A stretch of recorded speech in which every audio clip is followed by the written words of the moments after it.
Guys welcome to my mini blog. तर आता उन्हाळा चालू झालेला आहे आणि प्रत्येकाच्या घरी वाळवणाचे पदार्थ करायला सुरुवात झालेली आहे.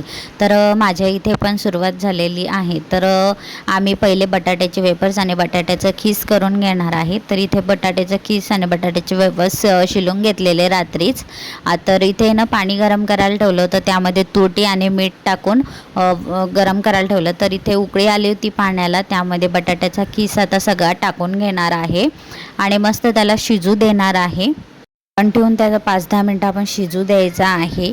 त्यानंतर बघू शकता तुम्ही इथे बटाट्याचा आपला खीस शिजून झालेला आहे. आता तो ना काढून घेणार आहोत चाळणीमध्ये, म्हणजे जेणेकरून त्याचं पाणी सगळं खाली पडेल आणि खीस वरतीच राहील, असं चाळणीमधून काढून घेणार आहोत आम्ही.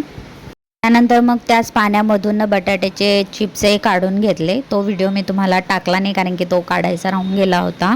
तर इथे मी लगेच त्या पाण्यामध्ये उकळून घेतलेले आहे ते वेपर्स टाकून घेतले.